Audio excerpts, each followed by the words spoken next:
Então, hoje nós estamos em Niterói, minha terra, no Espaço Cultural Correios, não é isso? Acho que é esse o nome.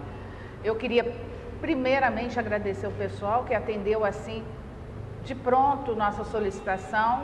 Queria agradecer ao Marco por ter sugerido via Niterói. Muito obrigada. Eu que agradeço. Nós vamos entrevistar o Marcos Dreyer. Ele é especialista em preservação audiovisual, trabalhou no Arquivo Nacional, no CPDOC da Fundação Getúlio Vargas, e hoje você tem uma firma sua, própria, exatamente, que trabalha com audiovisual, preservação Isso. e também elaboração. Isso, trabalha com toda essa questão da preservação audiovisual.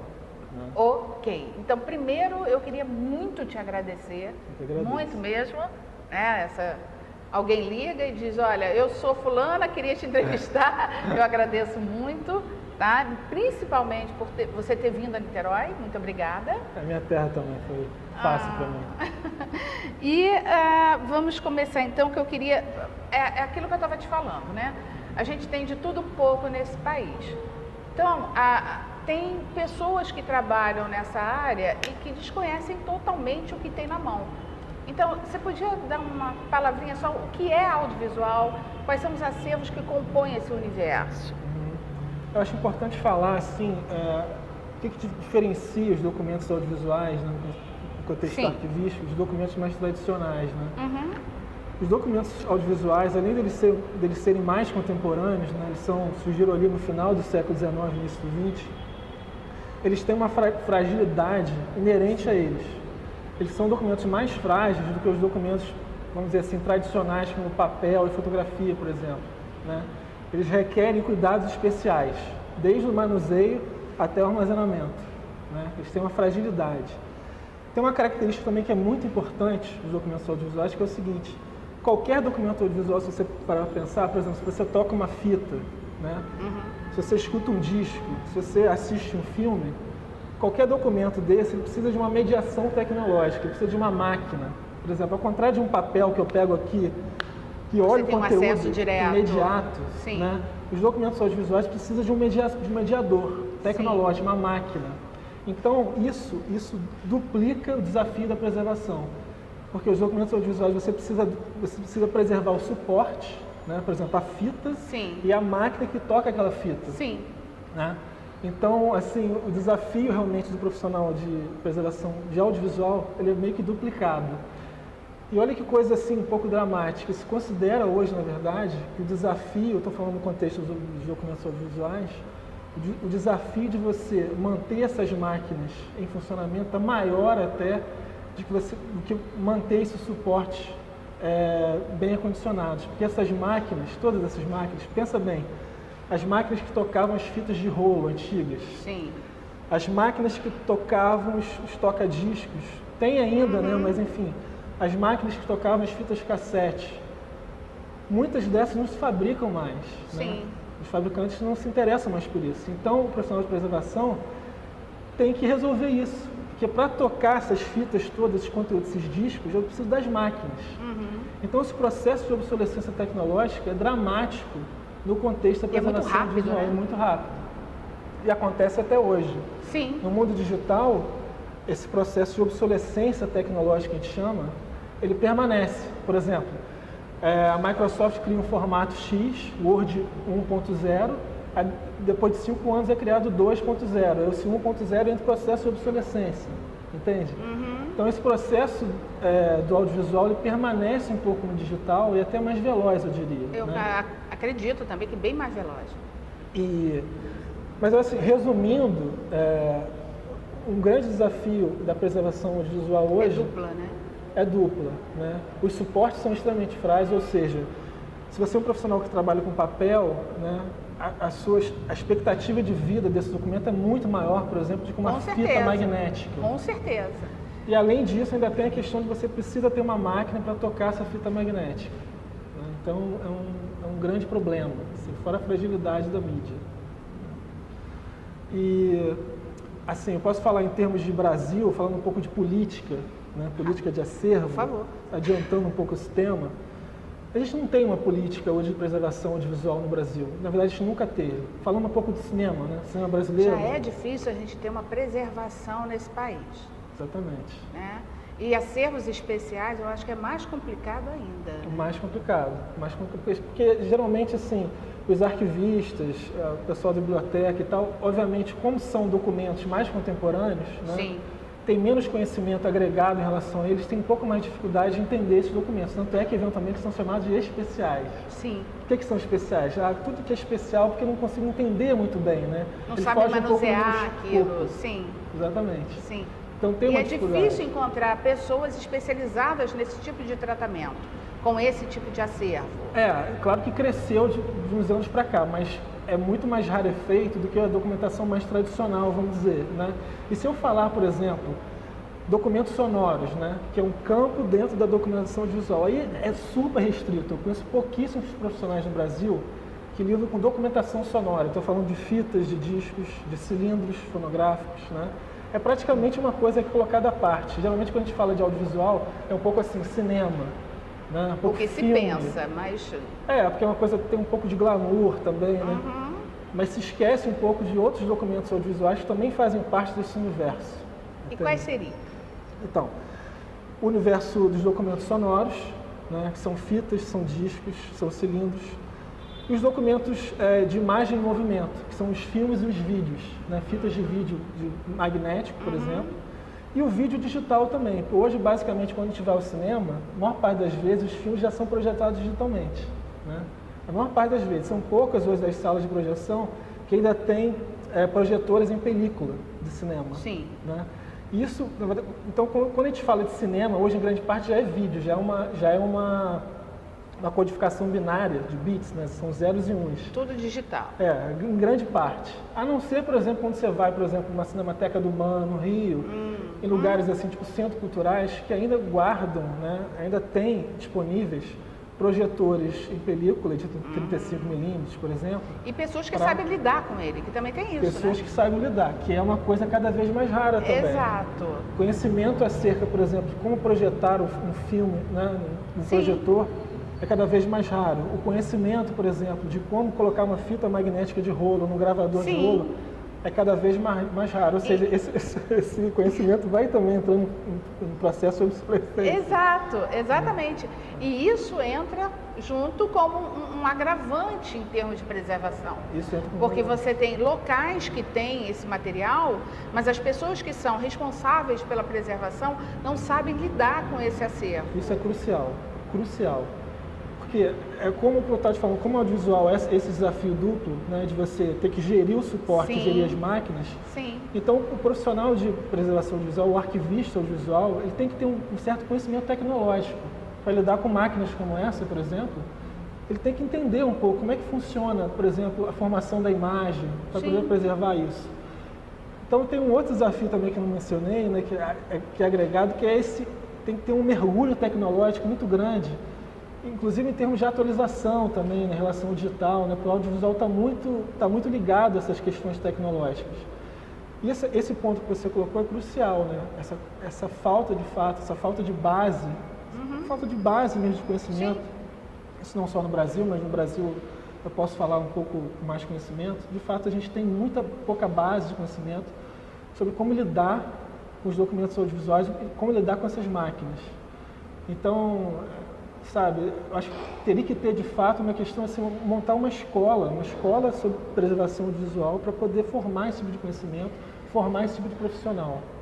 Sim, bem, aí eu já estava querendo falar com você onde seria mais prático ter isso, mas independe, você pode ter isso dentro das cinematecas, das cinematecas, de museus, de universidades.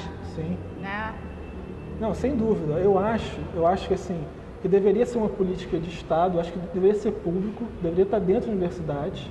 Eu acho assim que o audiovisual é tão complexo que assim na minha cabeça poderia ter uma formação como é em medicina, por exemplo, você faz 4 anos e mais 4 anos você faz uma imersão como se fosse um hospital, mas você faria uma imersão numa cinemateca, por exemplo. Sim, porque cada vez mais a gente vai ter esse problema. Sim. Porque os acervos estão cada vez mais distantes, né, de tecnologia, Os próprios acervos digitais estão cada vez mais mutantes, né? Porque mudam constantemente. Muda muito rápido. É muito rápido. Isso. E a gente fica sem saber como lidar com esse suporte que está aí. Exatamente. Né?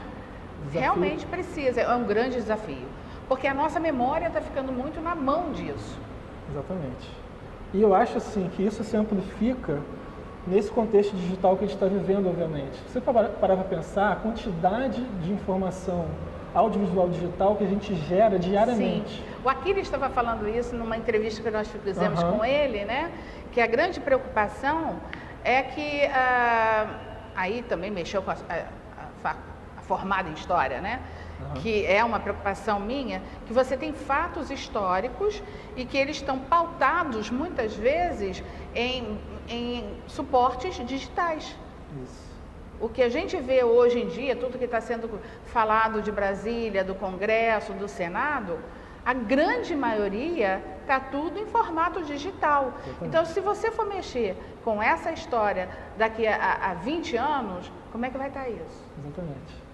E o volume que a gente está perdendo, porque muita coisa está se perdendo e muito rápido, muito rápido. porque a gente não tem esta política que você estava falando, de preservação, Não. o que se preserva, Longe disso. né? Então a história vai ficar muito complexa de ser estudada daqui a um tempo, se essa política não for feita. E tem uma coisa em relação ao digital, né, que é muito grave, que é o seguinte, falando no universo do audiovisual, né, que quando você trabalhava, por exemplo, com os suportes físicos, com a película de cinema, com as fitas magnéticas, com os discos de áudio, né, você conseguia dar meio que um tratamento, assim, por exemplo, eu posso revisar uma película, ver o estado físico dela, a questão do acondicionamento, guardar aquela película, e mais ou menos ela pode estar bem conservada, desde que ela esteja num ambiente de temperatura e umidade controlada, etc. e tal.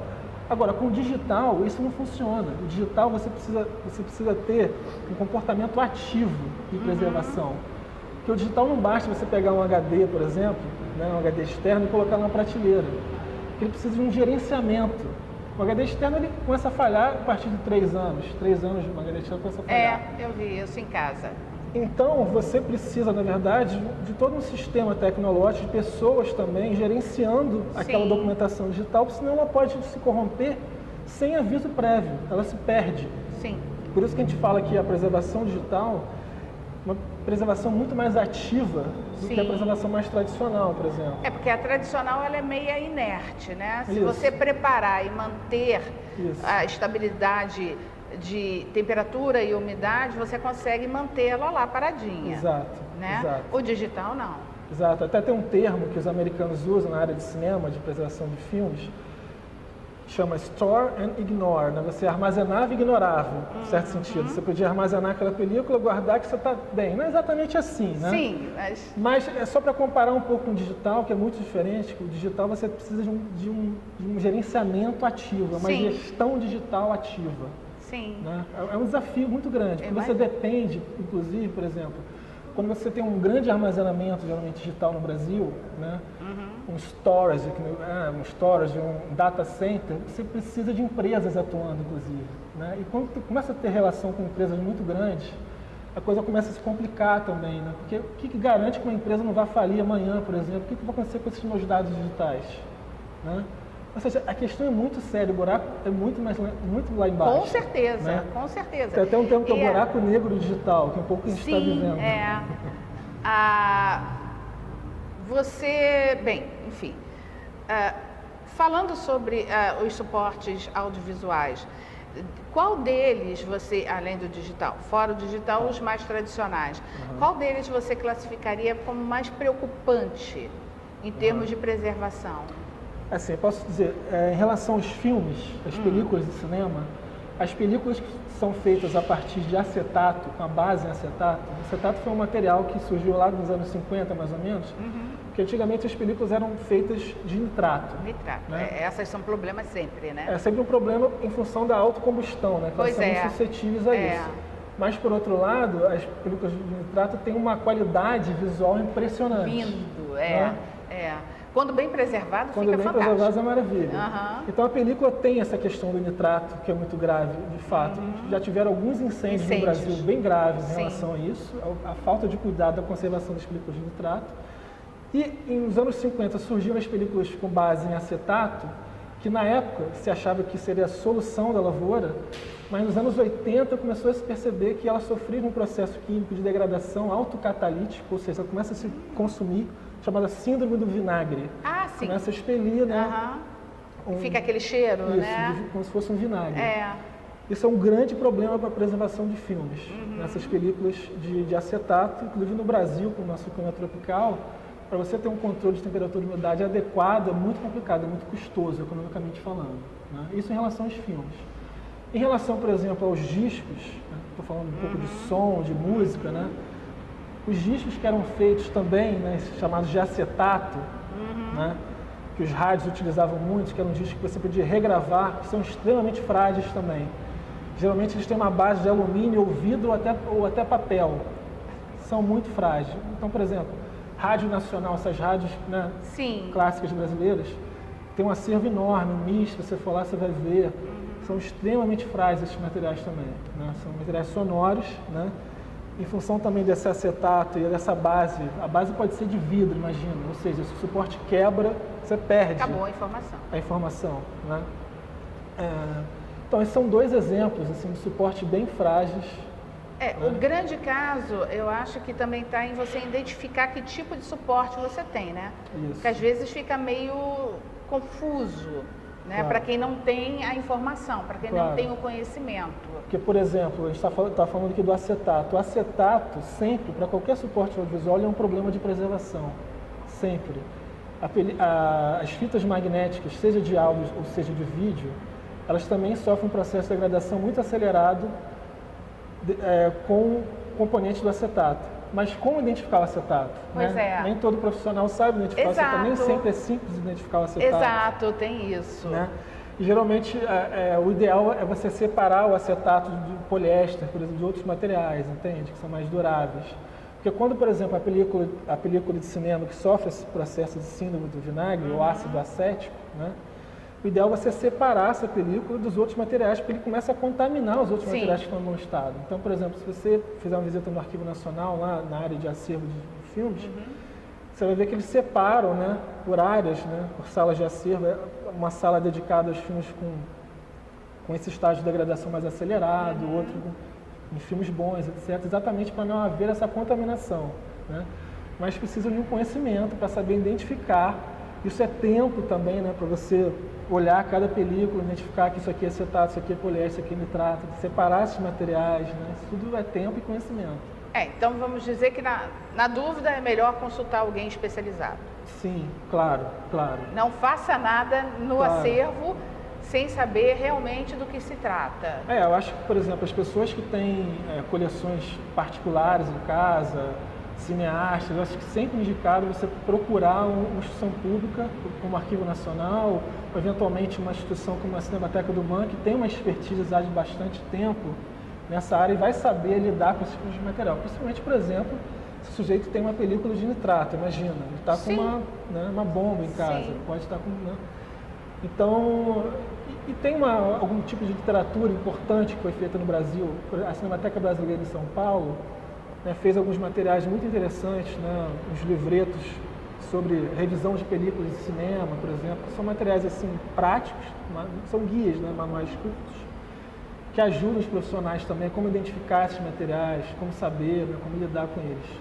Porque se a gente não consegue identificar, pode fazer completamente... Não tem como. Outra linha e você, ao invés de ajudar, está prejudicando e perdendo informação. Como não inventariar um acervo. Se você não sabe o que você tem, né, fica muito complicado você trabalhar, né? Qual é o seu parte-pri, né, de preservação nesse caso? Né? Então fica muito complicado. Então precisa desse tipo de conhecimento. Claro, que é muito restrito no Brasil, como eu estava te falando. Né? Pois é, a gente tem uma margem, eu acho que em se tratando dessa área, a gente tem mais concentrado na região sul, sudeste. Sem dúvida, né? Sem dúvida. Não, sem dúvida nenhuma. Tem um desnível enorme no Brasil, assim, né? é muito centralizado, inclusive, né, uma crítica que eventualmente se faz à Cinemateca Brasileira de São Paulo, aglutina muitos filmes brasileiros ali em São Paulo, né? Fica muito centralizado, enquanto a região toda do Brasil fica sem lugares de armazenamento, por exemplo. Sim. Deveria ser mais disperso isso, né? E que tem produção cultural ativa. Tem, super forte. Exato. O Nordeste do Brasil, super forte. E que muitas vezes se perde porque não tem como atuar em termos de preservação, porque não tem um especialista ali do lado atuando. E você sabe bem, a Cinemateca você já falou, algum outro local que possa dar assessoria? Eu queria chamar a atenção, uma coisa muito importante, que é o seguinte, a associação que foi criada em 2008, chama Associação Brasileira de Preservação Visual. Não conhecia. Foi criada em Ouro Preto. Em Ouro Preto tem um festival de cinema muito bacana chamado Cineop. Eu conheço. Né? E durante o Cineop, em 2008, foi criada a Associação Brasileira de Preservação Visual, que acontece até hoje, que eu diria hoje, sem dúvida nenhuma, é o fórum mais importante no Brasil de debate sobre a preservação visual, né? E vem crescendo. E vem crescendo, inclusive, nesse sentido de incorporar mais profissionais e instituições fora do eixo Rio-São Paulo, fora do eixo do Sudeste, do Sul, etc. Tem muita gente hoje do Nordeste, de Brasília, vários lugares do Brasil, muito interessante, que agrega profissionais e instituições que trabalham com audiovisual, até pesquisa também, né? E vem crescendo muito. E ano passado foi feito, inclusive, um Plano Nacional de Preservação Visual, uma proposta. Isso está em algum isso local? Está online, está no site da BPA. Que legal. Está no site. É claro que, obviamente, a gente redigiu esse plano, né? Isso foi anterior ao golpe, anterior ao impeachment. Sim. Tá? Então, muita coisa mudou de lá para cá. Imagino. Obviamente, a nossa cabeça de lá era uma coisa, o Brasil mudou muito, então as bases nossas hoje são muito diferentes, né? Se a gente já tinha dificuldade em propor qualquer política de preservação visual naquele momento, já era um pouco difícil, imagina agora, né? Parece que a prioridade foi colocada lá embaixo, a cultura foi colocada lá embaixo, foi escoada. Mas, né? de qualquer forma, tem todo um alicerce ali. Tem, obviamente. E está para consulta? É público, é um documento público. E já está fechado? Então, esse documento ele foi feito em 2016, mas obviamente que a ideia dele é ele ser atualizado. Que, inclusive pelo fato do audiovisual também tem essa questão do digital, dependência tecnológica, sempre tem que ser rediscutido, mas é um documento que ele foi fechado, mas ele é aberto, claro, daqui para o futuro. Né? Ele tem que ser revisto sempre. É um plano simples, né? Não é um plano muito extenso, mas eu acho que ele abarca uma série de questões. Inclusive que a gente está falando aqui, eventualmente criar uma escola nacional de preservação, coisas desse tipo. É bem audacioso, apesar de enxuto. É bem interessante. Então, e para qualquer pessoa que quer se aprofundar em preservação visual hoje no Brasil, eu acho essencial entrar em contato, entrar participar dos fóruns da BPA. Claro. É super importante, é super quente assim, os debates, é muito interessante. Esse ano foi ótimo, inclusive. Vem incorporando questões do vídeo, da televisão também, que eventualmente estavam um pouco apartadas, entendeu? Muito interessante. Então eu recomendo para qualquer pessoa, além de procurar esses arquivos públicos, como Arquivo Nacional, os grandes profissionais, a associação é essencial e também o CONARC, obviamente, a gente estava falando aqui antes da entrevista, né? O CONARC tem uma câmara técnica de documentos audiovisuais, iconográficos e sonoros, foi criado em 2010, que também é um fórum bem aberto e se presta a consultoria. Vem crescendo, vem começando a ganhar um corpo, né? São profissionais também do Brasil todo, a gente tenta pelo menos, né? E a gente faz 2 reuniões anuais, né? E tentando também, a gente está tentando estabelecer, já fizemos um glossário de termos técnicos do audiovisual que está disponível lá. Jura? Está lá. Nós estamos fazendo um de segurança. Ah, é? Depois eu te mostro. Mas está disponível também, está lá, os termos todos, o que é suporte, mídia, tudo, o que é documento audiovisual, o que é filme, o que é filme. Porque já dá uma ideia do universo que a pessoa tem na mão. Eu acho que você entender a linguagem é super importante, né? É um ponto de partida essencial, né? Falar a mesma língua em termos de audiovisual. Né? Legal. Marcos, então eu queria primeiro te agradecer mais uma vez, né? Sei do seu trabalho, sei que você foi super elogiado, né? A sua dedicação, o seu profissionalismo, né? Então eu queria muito agradecer a disponibilidade de tempo que você teve comigo, com o projeto e com todo mundo que está vendo. Imagina. Agradeço muito, muito mesmo. Angela, muito foi uma mesmo. honra para mim. Eu Imagina. queria parabenizar pelo projeto, que é uma coisa rara acho que no Brasil, esse tipo de iniciativa. Parabéns mesmo. Obrigado. Eu que agradeço. E agradeço mais uma vez aqui ao Espaço Cultural Correios por nos ter dado tempo, espaço, disponibilizando essa possibilidade de estarmos aqui criando mais uma entrevista. Muito obrigada.